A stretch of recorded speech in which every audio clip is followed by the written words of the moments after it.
Hablemos de cáncer, el podcast de Cancún Cancer Institute. Hola, ¿qué tal? Soy la doctora Ariana Tavares, soy oncóloga médica. Acompáñame a escuchar el podcast de cáncer de mama. Bueno, el cáncer, como ustedes saben, pues es un conjunto de enfermedades que puede aparecer en cualquier órgano. En este caso, se desarrolla en la glándula mamaria. El cáncer es un crecimiento desordenado de células que tienen la capacidad de crecer y de invadir tejidos que están muy cercanos y también tienen la capacidad de viajar a distancia y producir metástasis. En México y el mundo, pues ocupa los primeros lugares tanto en incidencia, es decir, casos nuevos, y de mortalidad. Si hablamos un poco del mundo, en el mundo representa alrededor de 2.3 millones de casos nuevos y también representa alrededor de 680,000 muertes por cáncer. Se sabe que cada 2 minutos una mujer puede ser diagnosticada de cáncer de mama. Y a su vez, también se sabe que 1 de cada 9 mujeres va a presentar cáncer a lo largo de su vida. En México, pues también las tasas de incidencia y de mortalidad son muy similares. Alrededor de 195,000 casos nuevos y más de 90,000 casos de muerte por cáncer de mama. Y bueno, como sabemos, por eso es que se realizan muchas campañas para hacer conciencia de determinaciones de cáncer en etapas tempranas. ¿Cómo podemos cómo sabemos qué es lo que produce el cáncer? En realidad no existe un factor específico, sino es la suma de los factores de riesgo. Y dentro de estos factores de riesgo podemos decir que el principal pues es ser mujer, porque el 99% de los pacientes son mujeres y 1% de los pacientes son hombres. Y la edad de presentación más común es alrededor de los 52 años, más o menos entre los 50 y 60 años con una mediana de 52. En el caso de los factores de riesgo, existe un grupo muy pequeño que es considerado hereditario, y esto es entre un 5 y un 10%. Es decir, aquellos pacientes que tienen antecedentes de cáncer de mama con familiares de primer grado, que tienen menos de 50 años, tienen más factores, más riesgo, más posibilidades de tener un cáncer hereditario. A su vez, si tenemos familiares de segundo grado o ya conocidos, mutaciones en ciertos genes, conocidos como BRCA1 y BRCA2. Normalmente estos genes lo que hacen en el cuerpo es detectar todas las anormalidades y destruir células alteradas. Sin embargo, cuando están mutados no pueden reconocerlo y lo que hace es que estas células se desarrollan y entonces empiezan a crecer de forma descontrolada hasta producir un cáncer. Otro de los factores de riesgo también son el estilo de vida, es decir, lo que nosotros podemos modificar. El consumo de tabaco, el consumo de alcohol, el no hacer ejercicio, la obesidad. Estos antecedentes, alimentos ricos en grasas animales o azúcares, estos pueden incrementar el riesgo de presentar esta enfermedad. Los factores de riesgo biológicos y reproductivos, ¿como cuáles? Por ejemplo, el tener menstruaciones más prolongadas.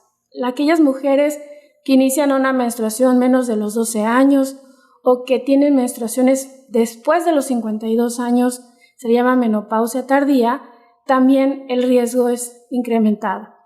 Aquellas mujeres que nunca han tenido hijos o aquellas mujeres que inician o tienen su primer bebé después de los 30 años, el riesgo se incrementa. Aquellas mujeres que utilizan terapias de reemplazo hormonal en la menopausia, que son con estrógenos y con progesterona combinados, más de 5 años, el riesgo también se eleva. Existen otros factores de riesgo, como por ejemplo el tener antecedentes de cambios en la mama. Es decir, hay cambios benignos, pero que en un futuro pudieran desarrollar esta enfermedad, como cuáles, por ejemplo, la hiperplasia de la mama con atipia y pues el carcinoma lobulillar o ductal in situ. Estas enfermedades ya se consideran como tal un riesgo muy elevado de presentar un cáncer de mama invasor en el futuro. Bueno, entonces, ¿qué hacemos para evitar estos factores de riesgo? Existe también lo que se llama prevención. Y entonces, si conocemos estos factores de riesgo, tenemos que buscar la forma de prevenirlos. Por lo tanto, el hacer ejercicio, el disminuir la ingesta de tabaco, el disminuir la ingesta de alcohol, el limitar o evitar el sobrepeso y la obesidad o una alimentación sana, esto podría disminuir. Otra de los datos importantes es dar lactancia materna. Sabemos que si damos lactancia materna por 12 meses, reducimos hasta un 4.3% de riesgo de cáncer de mama. Por eso es importante pues, hacer conciencia de que la lactancia no solamente trae beneficios para el bebé, sino también para la madre. Bueno, los factores, el cuadro clínico pues es diverso. Tenemos pacientes, hasta un 15-20% que el paciente no tiene ningún síntoma. Sin embargo, también hay pacientes que pueden tener síntomas muy variados o muy escasos. Es decir, lo clásico es palpar un tumor que se encuentra duro, que se encuentra fijo, es decir, que no se mueve y que no da dolor, que aparece de la nada. Esta es una característica como de una enfermedad clásica. Sin embargo, también hay otras características que pueden aparecer en la piel.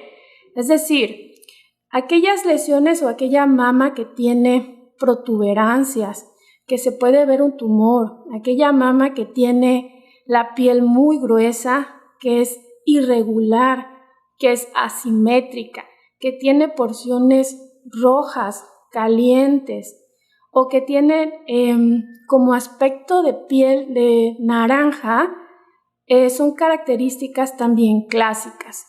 Una de las características que vemos comúnmente es la salida de un flujo, puede ser incluso como la leche materna, o puede ser como sangre, o puede ser oscuro, como un sangrado viejo. Estas son características que tenemos que buscar, que analizar. Y bueno, cuando la enfermedad va desarrollándose, también pueden aparecer o crecer en otros órganos y entonces aparecer síntomas como por ejemplo la tos. Es decir, tos en un paciente con cáncer de mama probablemente habría que descartar que tenga actividad en el pulmón, una falta de aire, un dolor en el costado derecho, podría decirnos también que pudiera tener afección en el hígado, que son lugares como muy clásicos de esta enfermedad. Puede generar también dolores óseos en la cadera, en los muslos, de forma generalizada. La pérdida de peso también son características como clásicas de la enfermedad. Entonces, no tenemos que esperar hasta tener un síntoma muy evidente de la enfermedad. Lo que queremos hacer es demostrar, pues, que si nosotros diagnosticamos la enfermedad en etapas tempranas, pues la posibilidad de curación es alta.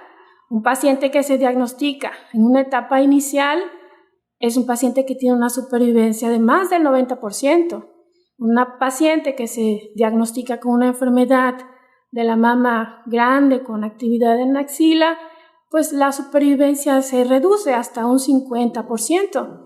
Y un paciente que se encuentra en una enfermedad avanzada, es decir, que ya se encuentra en otros órganos, se puede reducir al menos del 20%. Por eso es la importancia de diagnóstico temprano. Ahora, ¿cuáles son las recomendaciones o estándares que existen para diagnosticarlos en etapas tempranas? Número 1, todo paciente por arriba de 18 años, toda mujer, debe realizar su autoexploración. Esa autoexploración debe realizarse después de 7 días de haber cumplido su menstruación. ¿Y esto por qué? Porque normalmente la mama durante la menstruación pues sufre cambios que pueden confundirse o pueden generar ciertas confusión en un cuadro clínico. Entonces, cuando pasa la menstruación, la mama vuelve a tener las características habituales y entonces la exploración es más verídica. Entonces, todas las mujeres deberemos tener el compromiso de saber explorar la mama. ¿Cómo vamos a explorar la mama? Bueno, existen dos formas de exploración. La primera es la observación y la segunda es la palpación. La observación nosotros vamos a colocar frente a un espejo. Y frente a un espejo, obviamente, con el dorso desnudo para poder observar si se encuentra alguna irregularidad. El primer punto es levantar los brazos. Al levantar los brazos, nosotros exponemos y podemos ver la región de la axila, la región de las mamas. ¿Y qué vamos a buscar? Pues vamos a buscar si existe algún cambio, alguna irregularidad, alguna protuberancia o tumor visible, si hay huecos, si hay zonas rojas, si hay incremento de la vasculatura, todas esas características. El segundo punto que tenemos que hacer pues es girarnos de lado frente al espejo y ver de un lado, por ejemplo el derecho y luego el izquierdo. Realmente no importa con qué número o qué lado empecemos, es importante observar estas dos visualizaciones. Otro punto es colocarnos frente al espejo e inclinarnos empujando nuestras manos sobre la cadera. Al hacer esto, pues vamos a exponer la región supraclavicular y toda la región de la mama y nuevamente vamos a ver si existe alguna de estas características. Y una más es inclinándonos mucho más para ver que las mamas caigan péndulas y poder observar si cada una de ellas se encuentran normales. Esto fue la observación.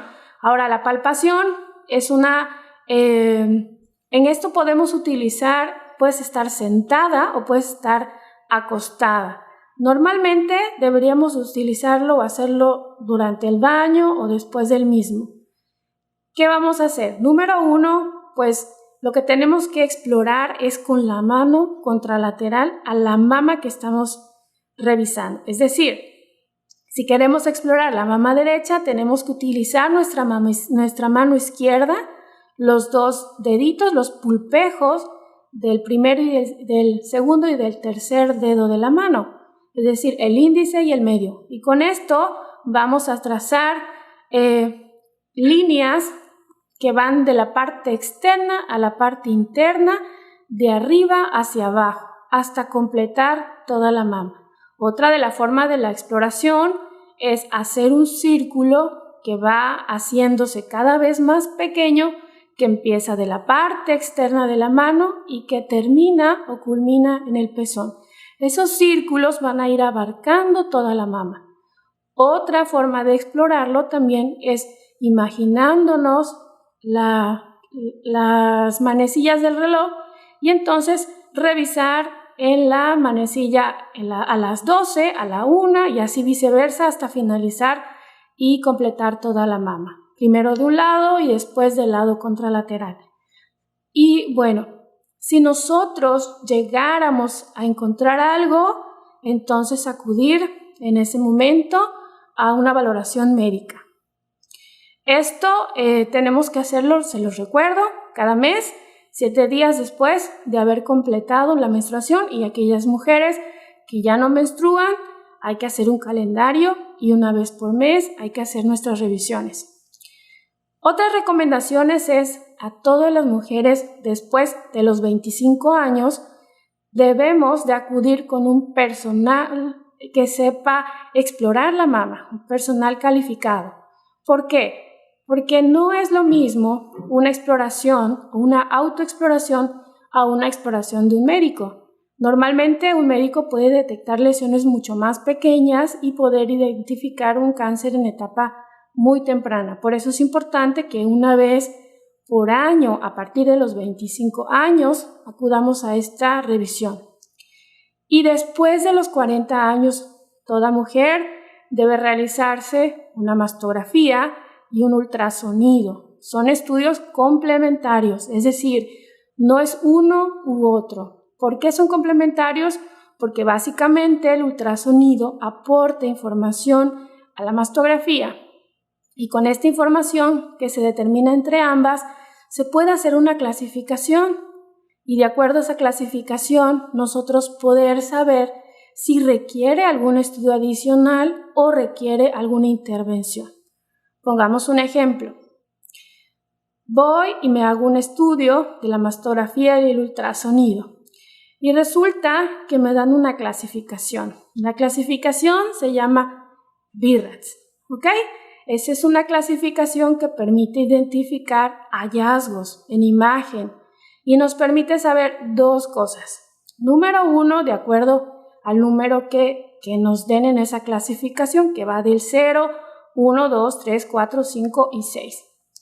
Si esa clasificación nos va a decir si el paciente tiene algún porcentaje de riesgo de cáncer de mama y de acuerdo a ese porcentaje es el siguiente estudio o la siguiente evaluación. Ejemplo, me dan mi clasificación 0. Eso significa que mi estudio fue incompleto. Hay que hacer un estudio que sea más eficiente o hay que hacer un estudio mayor. Normalmente puede ser una resonancia magnética. Ejemplo, me dan la BI-RADS 1. Eso significa que mi estudio fue normal, que el hallazgo y la posibilidad de un cáncer es del 0% y por lo tanto tengo que hacer mi estudio de rutina en un año. Ahora, me dan una clasificación 2. Significa que hay hallazgos en mi mama, pero son hallazgos benignos. Estos hallazgos tienen un 0% de riesgo de tener un cáncer de mama. Por lo tanto, mi siguiente estudio es en un año. Ok, ahora resulta que me dan una clasificación 3. Eso significa que los hallazgos probablemente son benignos y que la posibilidad de un cáncer es del 0 a un 2%. Como en este caso, pues ya hay un porcentaje ligero, la necesidad de un seguimiento es más estrecho y entonces me tengo que hacer un estudio en 6 meses. Ahora, me dan una clasificación 4. La clasificación 4, no los voy a perder, pero se divide en A, B y C y que va entre más del 2 hasta menos del 95%. Y es importante hacerlo porque nos determina que además de que encontraron una alteración que tenemos que sacar de duda, estos pacientes son los que se tienen que hacer una biopsia. La biopsia nos va a poder decir, ok, las lesiones o las alteraciones que encontraron, pues es un cáncer o no es un cáncer. Entonces, estos pacientes con más razón tienen que acudir con un médico para poder hacer el siguiente paso, que es la biopsia y una valoración integral. Es absolutamente necesario. Y si me sale una clasificación 5, ¿qué significa? Pues que la posibilidad de tener un cáncer de mama es más del 95% y absolutamente requiere una biopsia. La clasificación 6 es un paciente que ya se conoce con un cáncer y que por alguna razón le estamos pidiendo otra vez el estudio. Muy bien, ahora que ya sabemos cómo vamos a explorar la mama y qué estudio nos vamos a hacer y si salen estos estudios alterados, ya también sabemos qué es lo que sigue. Entonces, ¿qué me toca hacer a mí? Hay que recordar, número 1, hay que hacer nuestra exploración de mama, hay que acudir con el médico para poder hacer nuestras valoraciones importantes cada año y hay que hacernos los estudios correspondientes. Aparte de esto, lo que tengo que hacer es prevenir. Entonces, tengo que hacer ejercicio, hay que evitar el consumo de alcohol, hay que evitar el consumo de tabaquismo, hay que dar lactancia materna y hay que evitar el sobrepeso y la obesidad.